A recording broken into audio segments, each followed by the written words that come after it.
Hello everyone and welcome to another YouTube video. In this question, I'm going to be going through some questions that I consistently get in my stream that you guys might be wondering about in regards to lots of different things, PvP, PvE, mages, monks, stuff that's happened to me. And yeah, I guess without further ado, we can get into it. So the first question I commonly get is, what is that add-on you use to level? Now, a lot of people have been using this add-on. It makes leveling very, very smooth. It is called Azeroth Autopilot, and I'll turn it on and show you guys exactly how it works.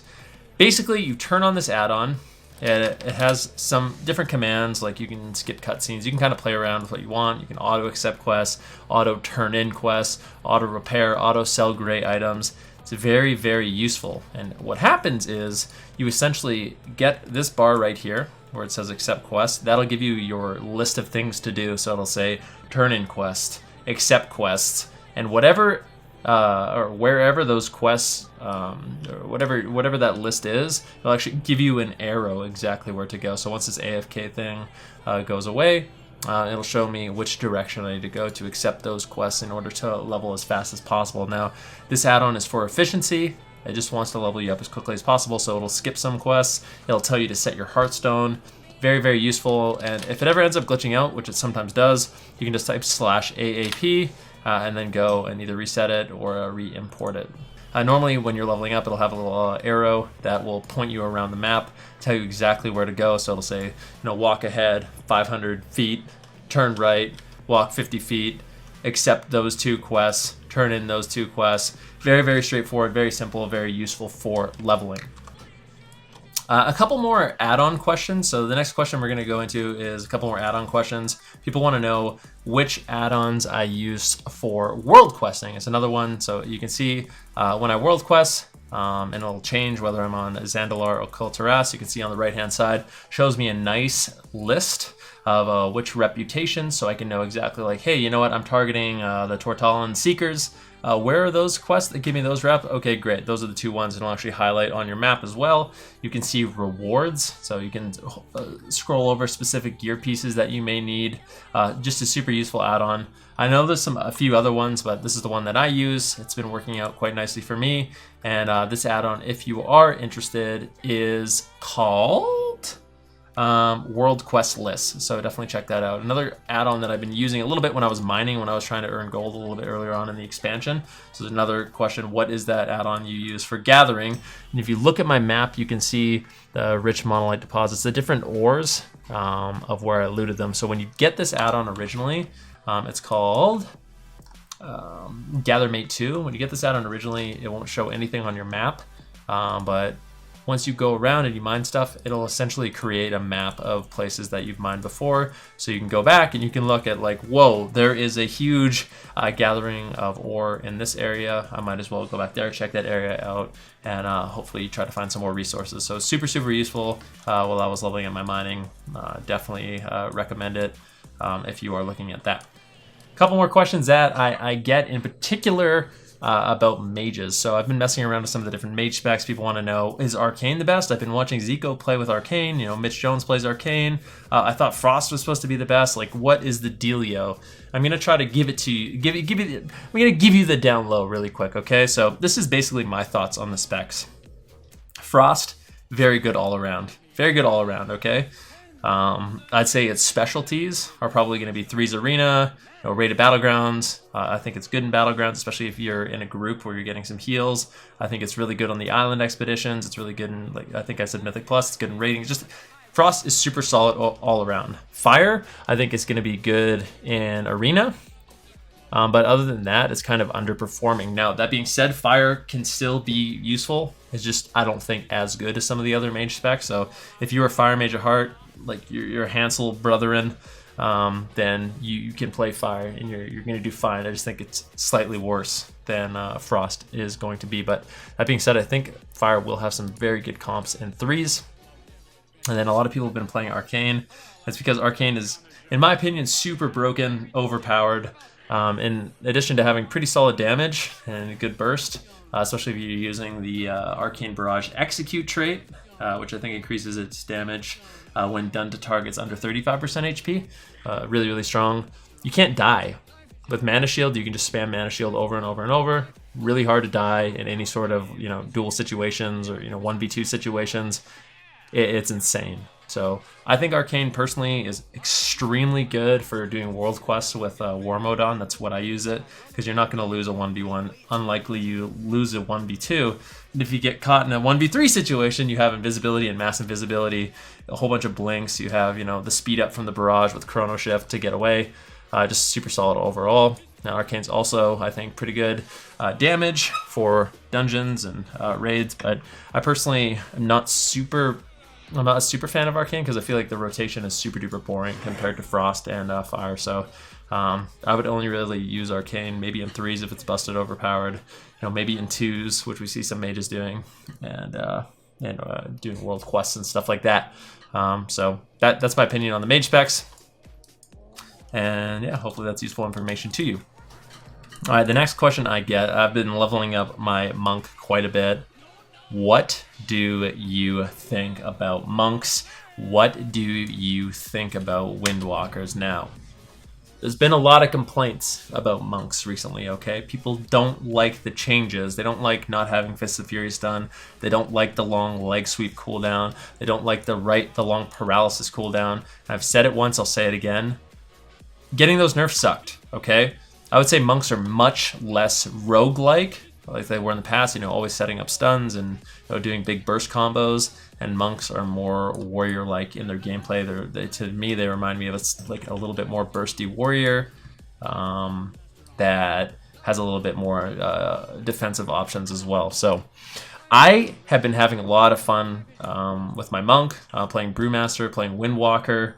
I think monks do really good damage. They're super solid in PvE, so in Mythic Pluses, running around the map in duels and doing quests. I think they're really, really strong as well. They have super good damage, good survivability, but there have been changes to them. Monks, a lot of people ask me, how do you live on a monk? I just die, I don't have any self-healing. And monk's self-healing definitely did go down, so I think it's a lot more about preventing damage rather than recovering from damage, if that makes sense. Our healing got shifted into casting Vivifies. Before it was you get low, okay, whatever, I have healing elixirs to back me up. When I port, I'm going to be able to heal up quite easily. Touch of Karma is going to heal me. Easy to recover from low HP situations. Monks are more about preventing damage now. You need to be disarming people, you need to be kiting people, you need to be using your Fortifying Brew at high HP so you get more value out of it, using your Dampen Harm at high HP so you get more value out of it. You want to just stay ahead rather than fall behind and have to catch up on your monk. So that's definitely a gameplay adaptation you're going to have to make. But I still have high hopes for monks. I think they're going to have some good comps that they can play. Obviously being a little bit overshadowed right now by warriors and rogues. But, that typically happens. Rogues are insane. There's no question about it. But I still think monks are going to have their place. I really enjoy the playstyle still. I think the addition of always being able to play with Ring of Peace for the most part is really good utility, both defensive and offensively. Having Disarm is really strong as well. So monks, a little bit different, but still think they're strong. And Mistweaver is really, really good overall. Brewmaster is obviously really, really fun in island expeditions as well as Mythic Plus and stuff like that. So if you're a fan of the monk, I wouldn't give up on it just yet. And who knows which changes or what kind of changes are around the corner.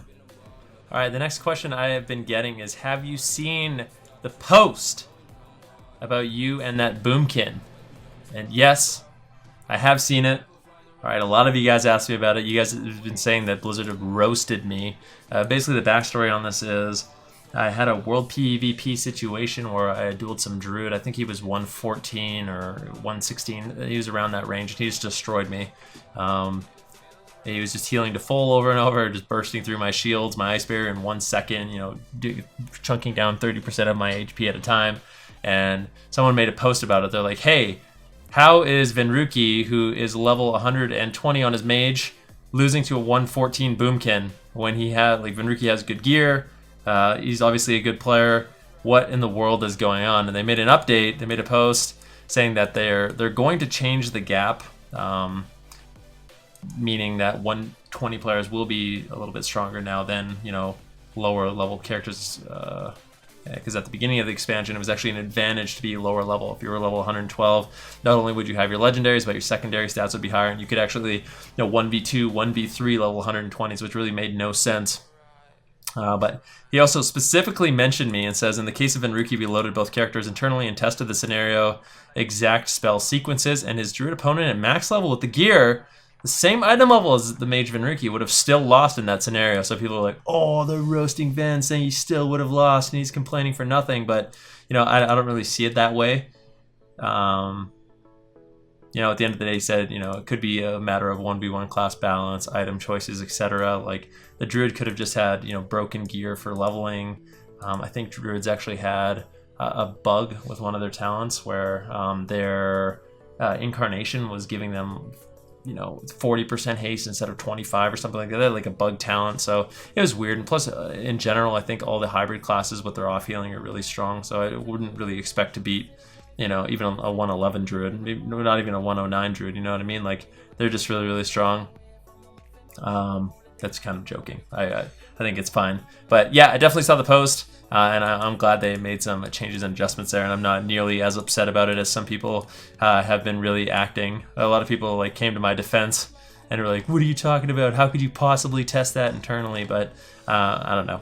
I don't know what their methods are. But yep, that is it was an interesting thing that happened for sure. And I guess what I really should have done, looking back in hindsight, is made a little post saying like, yeah, if you want to watch me get beat down by low level characters, here's my stream. And it would have been good publicity for my channel, but whatever, not that big of a deal. So another question that I have been getting is, how are you checking out, which traits are the best for you? What Azerite power should I be getting? What races are good? Because a lot of people have been asking me about PvE, and the website that I recommend more than any is called Blood Mallet. So when you go to bloodmallet.com, you can have a whole bunch of options. You can choose your class. For example, if I want to be an arcane mage, I can look at arcane, I can look at trinkets, and it will tell me which trinkets do the most damage. Now you can look at patchwork, you can look at hectic ad cleave. So this is more of, multi-target fight. This is one target fight. And you can look at trinkets, you can look at Azerite, you can look at the different traits in here, which ones are the best. It's tier 2 traits, which ones are the best. Heads, which ones are the best in particular, which shoulders are the best, which chests are the best, so you can go out and you can farm those so you know which pieces of gear are doing the most damage. You can look at which races are performing the best for you. Secondary stat distributions, so you can see here, versatility and crit seem to be performing very, very high for this particular specialization. It's just a great resource for basically anyone that wants to, min-max their damage a little bit more. Definitely recommend you check that website out. Anyways, guys, that is going to conclude my QA video. If you guys have any more questions for me, feel free to ask. These videos are super easy for me to do, so if you guys are wondering my thoughts on something in particular, definitely, feel free to hit me up. You can come to my Twitch channel. You can post in the comments below. What questions do you have for me? And maybe we can make these QA style videos more common.